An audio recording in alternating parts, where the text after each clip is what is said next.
Alrighty, so I thought it might be educational for me to go through a demonstration of how I attach the incredibly minute spikes onto the Succubus's armor details. To be honest, I'm not even sure if this is even being picked up by the camera.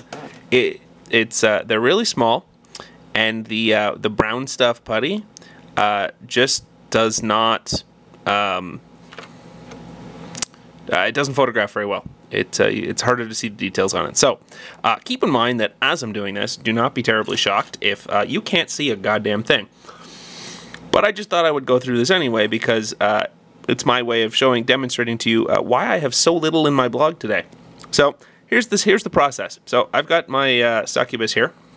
So I'm going to start, and I've got a piece of brown putty here that I've mixed up. So I'm going to cut off a piece of putty. And so the number one thing, the piece of putty I'm cutting off here is unbelievably small. I'm going to do another demonstration for you. So you can kind of see it there. That's my piece of putty. Here, I'm going to shake some salt out onto the thing. My grain of salt is, I would say, 2 to 3 times the size of the piece of putty I'm using, and I can't get it to stay on the thing. Stupid static electricity. There you go. That is a piece of salt next to my piece of putty.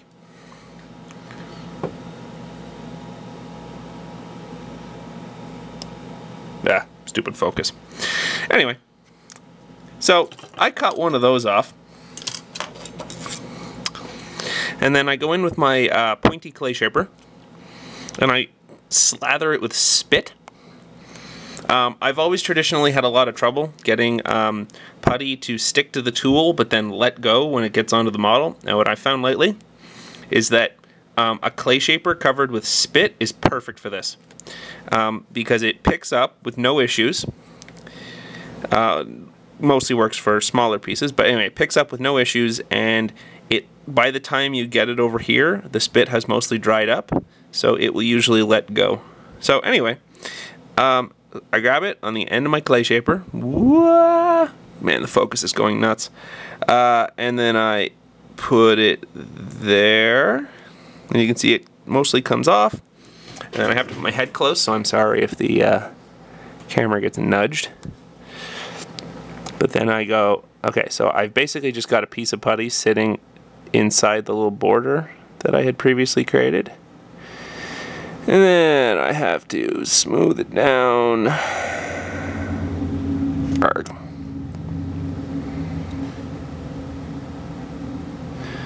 And shape it. And this is mostly just making sure it turns into a triangle. And I switch to a different clay shaper, the flat one. And again, my apologies because it appears that the focus is just going insane. It can't decide what to focus on. And then I use this one because it has a corner, so it makes it a little easier to shape it. And then I run the thing down the length of the little tooth shape to make it blend with the edge. But that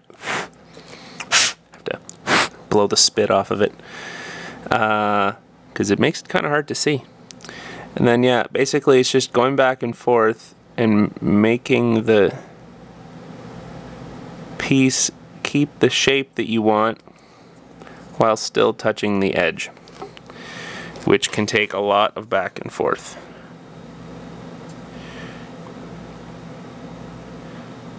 There we go. That's more or less good. Still needs a little bit of finessing, but yeah, so you can see I made that, and like I said earlier, that is made from a piece of putty. God, can you even see it?